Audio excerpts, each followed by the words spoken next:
meaningless thoughts are showing me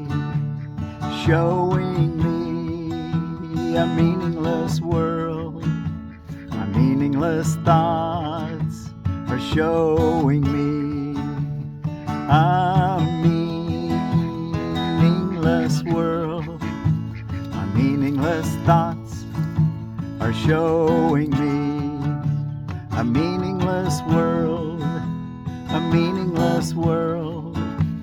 This is the first idea we have had that is related to a major phase, a major phase, a major phase of the correction process, the reversal of the thinking of the world, of the world. It seems as if the world determines what you perceive, what you perceive. Today's idea introduces the concept that your thoughts determine the world you see. Be glad indeed to practice the idea in its initial form, for in this idea is your release made sure. The key to forgiveness lies in it. The key to forgiveness lies in it. My meaningless thoughts are showing me a meaningless world, a meaningless world. My meaningless thoughts are showing me a meaningless world, a meaningless world. My meaningless thoughts are showing me a meaningless world. Well, thank you all so much for joining me today and studying Lesson 11 out of A Course in Miracles. We're reading from the Foundation for Inner Peace version of A Course in Miracles this year. And we are ready for Lesson 11 here on Saturday, January the 11th of 2025. And I'm Forgiveness Willie, teaching forgiveness from the Ozarks. And we sang the first paragraph. Let's read it though. My meaningless thoughts are showing me a meaningless world. This is the first idea we have had that is related to a major phase of the correction process, the reversal of the thinking of the world. It seems as if the world determines what you perceive. Today's idea introduces the concept yet that your thoughts determine the world you see. Catch that? It seems as if the world determines what you perceive. Today's idea introduces the concept that your thoughts determine the world you see. Be glad indeed to practice the idea in its initial form, for in this idea is your release made sure. The key to forgiveness lies in it. Now, first, I think this is our first real lesson that he's pointing towards the great goal of forgiveness that we'll be learning this year. And he says it's the key to forgiveness lies in this idea. My meaningless thoughts are showing me a meaningless world. That's why it's easy to forgive, because they're meaningless. They're blank. They're nothing. There's nothing. It's not good or bad. It's just meaningless. The practice periods for today's idea are to be undertaken somewhat differently from the previous ones. Begin with your eyes closed and repeat the idea slowly to yourself. Then open your eyes and look about, near and far, up and down, anywhere. During the minute or so to be spent in using the idea, merely repeat it to yourself, being sure to do so without haste and with no sense of urgency or effort. So you're going to close your eyes and say, my meaningless thoughts are showing me a meaningless world. Then you're going to open your eyes for a minute or so and look around yourself saying, my meaningless thoughts are showing me a meaningless world. It says look up and down, just all around. And without any hurry, just look at everything and tell yourself, my meaningless thoughts are showing me a meaningless world. To do these exercises for maximum benefit, the eyes should move from one thing to another fairly rapidly, since they should not linger on anything in particular. The words, however, should be used in an unhurried, even leisurely fashion. The introduction to this idea in particular should be practiced as casually as possible. It contains the foundation for peace, relaxation, and freedom from worry that we are trying to achieve. Okay, he's telling us what we're trying to achieve. The introduction to this idea in particular should be practiced as casually as possible. It contains the foundation for the peace, relaxation, and freedom from worry that we are trying to achieve. On concluding the exercises, close your eyes and repeat the idea once more slowly to yourself. 3 practice periods today will probably be sufficient. However, if there is little or no uneasiness and an inclination to do more, as many as 5 may be undertaken. More than this is not recommended. So anywhere from 3 to 5 times today, take that minute and look and close your eyes first, then open them and look around in an unhurried way. Tell yourself, my meaningless thoughts are showing me a meaningless world. And after you've done that for a minute, close your eyes again and conclude with, my meaningless thoughts are showing me a meaningless world. And then if you want to, and you're a multiple year student, you want to just sit and bathe in that and go into a deeper meditation, that would be fine. But at least twice a day, I would even encourage any student to spend a little time in the quiet, even if it's just a minute or two. But of course you'll be doing that 5 times today. At least you'll be at least telling yourself a truth that may not seem so obvious at this point. Okay, let's see. Let's take a look in our text reading. And we're ready. We're in chapter 2, and we're ready for section 2, the atonement as defense. And we'll sing that song and do a meditation at the end, as long as we have plenty of time. The atonement as defense. You can do anything I ask. I have asked you to perform miracles and have made it clear that miracles are natural, corrective, and healing, and universal. Let's read that again. I have asked you to perform miracles and have made it clear that miracles are natural, corrective, healing, and universal. There is nothing they cannot do, but they cannot be performed in the spirit of doubt or fear.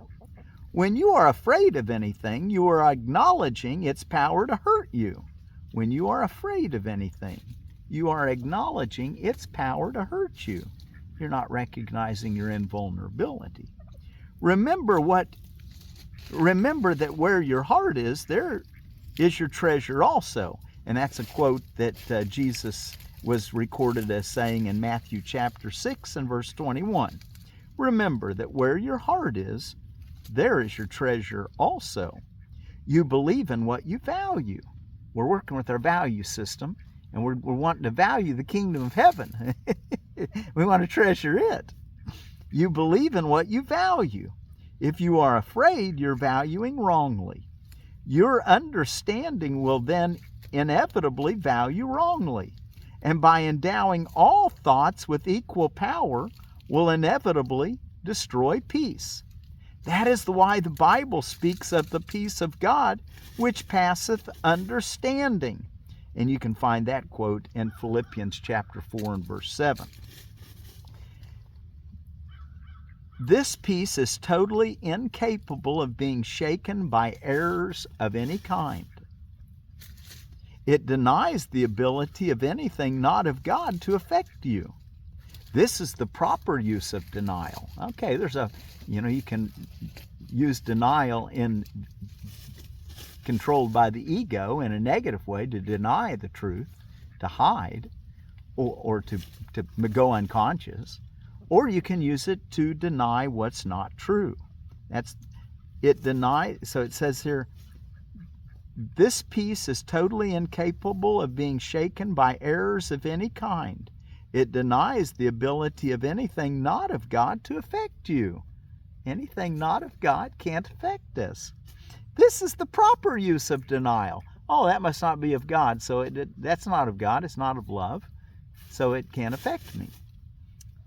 It is not used to hide anything, but to correct error. It brings all error into the light, and since error and darkness are the same, it corrects error automatically. Paragraph 2. True denial is a powerful protective device. You can and should deny any belief that error can hurt you. This kind of denial is not a concealment, but a correction.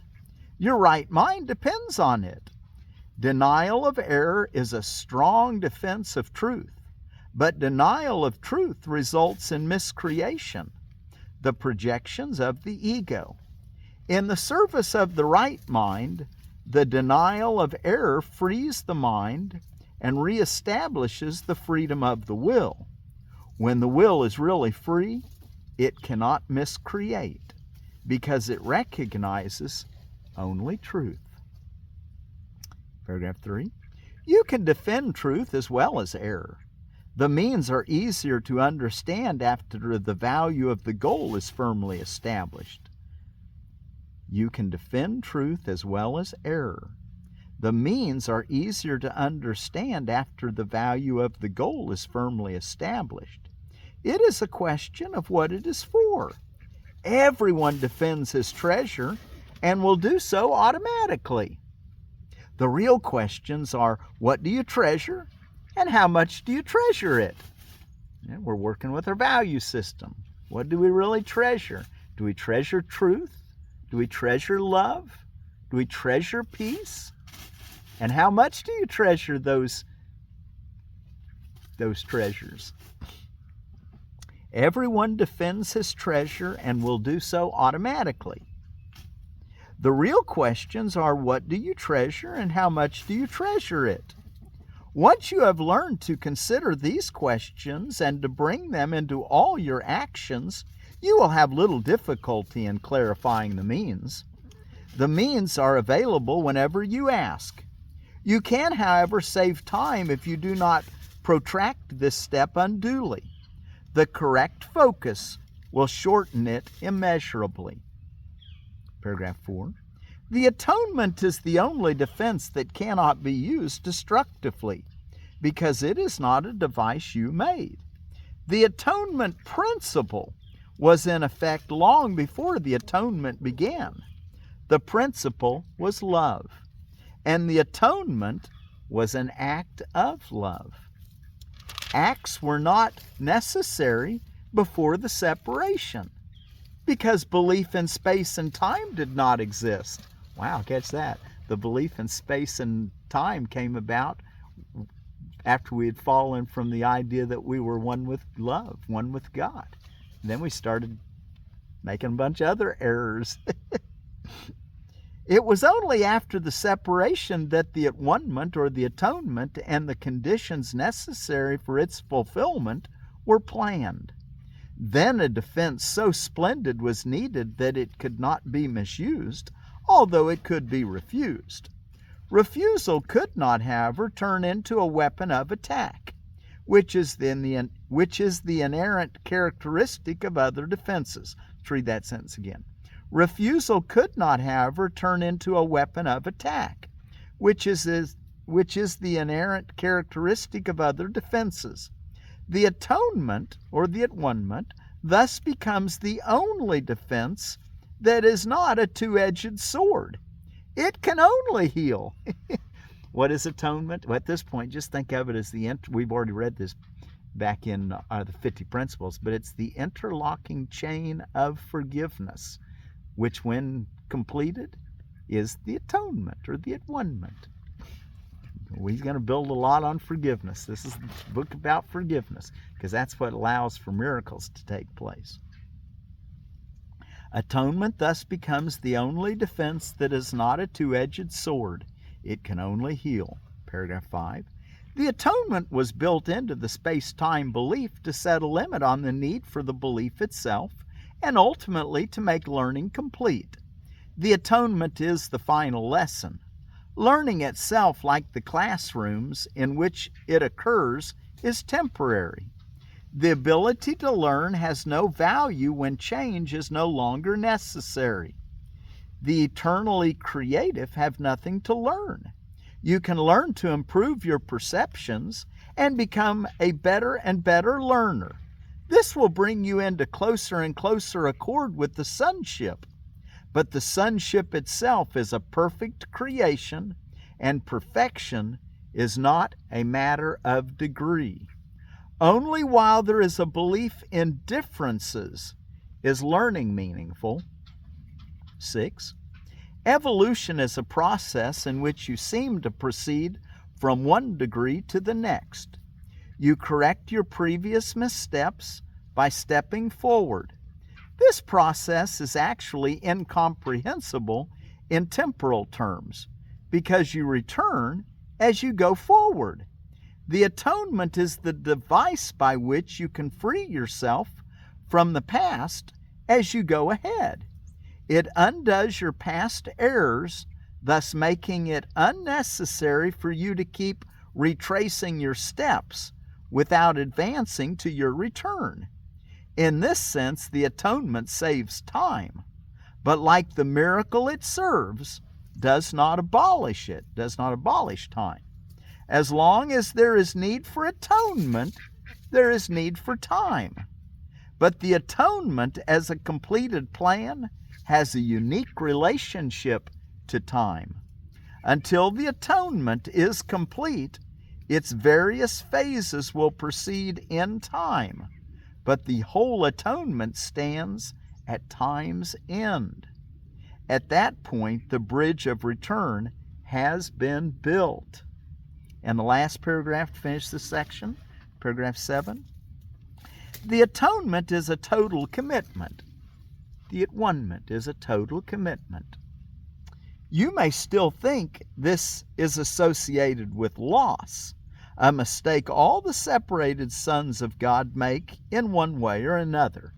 To think that to learn to forgive everybody for everything all the time, or to see the beauty of everybody all the time, everything, every situation, that takes total commitment. But, the fruits are worth it. The atonement is a total commitment. You may still think this is associated with loss, a mistake all the separated sons of God make in one way or another. It is hard to believe a defense that cannot attack is the best defense. This is what is meant by the meek shall inherit the earth. That's out of a quote that Jesus said in the Beatitudes there in Matthew chapter 5 and verse 5. This is what is meant. Okay, let's back it up. The atonement is a total commitment. You may still think this is associated with loss, a mistake all the separated sons of God make in one way or another. It is hard to believe a defense that cannot make attack is the best defense. This is what is meant by the meek shall inherit the earth. They will literally take it over because of their strength. That gives me a lot of hope for because of the future. And, in the timeless state, we're learning from our near-death experience people that you can see what happens in the future and in the past, all in the now. That what would take millions of years now can happen in an instant. in a twinkling of an eye, in a near-death experience that lasts for an hour. You can experience things that would take years and years to play out on the other side. So what I'm trying to get at here is that on that side, they can see what's going to happen to us, or at least possibilities, I expect. I'm not sure exactly how it all works at this point, but I do know that there's been a lot of people that have come back and said that we're getting ready to go through a lot of trials as we wake up to our reality as one, as loving each other, learning to practice forgiveness. And what I take a lot of hope in this is that as we learn to do what Jesus said, and by being meek, he says the meek shall inherit the earth. Jesus goes ahead and says they'll literally take it over because of their strength. So I take that we're successful in the long run. We're going to take over the earth because of our strength of meekness, our loving our neighbor as ourselves, our reliance on God to lead us and guide us. A two-way defense is inherently weak precisely because it has two edges and can be turned against you very unexpectedly. This possibility cannot be controlled except by miracles. The miracle turns the defense of atonement to the real protection. To your real protection. The miracle turns the defense of the atonement to your real protection. And as you become more and more secure, you assume your natural talent of protecting others, knowing yourself as both a brother and a son. Doesn't that give you a heart? As we get stronger, we're going to start helping our brothers as a brother and a son. Our natural talent is protecting others. That's our natural talent. Just comes natural once we get our mind straightened out. And remember our lesson today, my meaningless thoughts are showing me a meaningless world. And he says that the key to forgiveness lies in it. Okay, let's see what's going on around the world. Let's see if we can take a minute and see what's happening around the world. Speaking of near-death experience, I've told you about a fella. I don't know, I may have not told you about Howard Storm. Atheist Goes to Hell and Heaven, His Amazing Change of Heart, NDE, Howard Storm, that's what it's titled. And it's on the Beyond podcast with Heather Tesk. It's 37 minutes and 45 seconds. And he says in there, what's in your heart, you attract. So, a little bit, when we talk about that, where your treasure is, there will your heart be also. Well, he realized that where your heart, what is in your heart, what do you value in your heart is what you attract to you. So work with your thoughts, your feelings. You can find more about Howard Storm at howardstorm.com. He's written several books. My Descent into Hell, they're available on Amazon, his books. But I would encourage you to listen to him. And there's about 7 interviews that she did with him, and we're probably going to listen to all of them. So listen to this one, and then I'll listen to the next one, and we talk about some things that he's saying.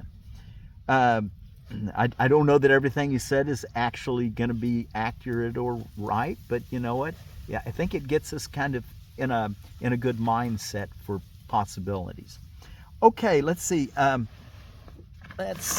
got the in holidays and observances. I didn't find any world religious holidays today, but in holidays and observances, cigarettes are hazardous to your health day.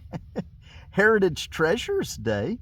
We're all a treasure, and our family, our heritage behind us has given us all great gifts. Always be thankful to your parents and your grandparents and your ancestors for what they've given you, life in this world. International Thank You Day, might give them thanks. And I want to thank you formally for joining in with me and taking this journey of awakening with me.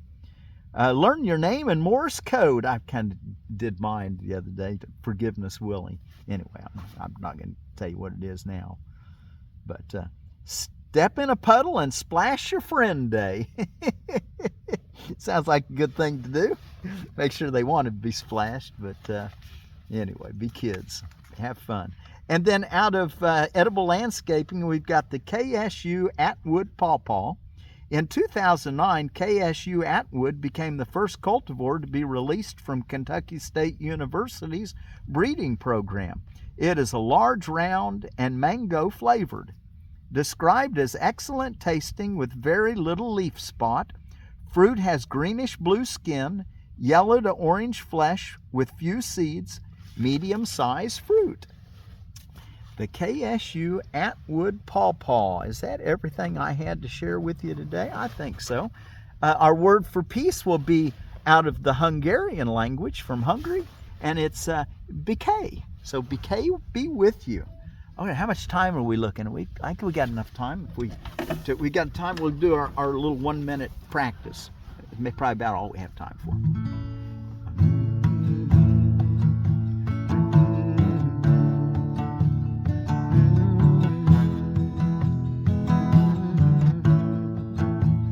So close your eyes first. My meaningless thoughts are showing me a meaningless world, a meaningless world. And then open your eyes, look around. My meaningless thoughts are showing me a meaningless world, a meaningless world.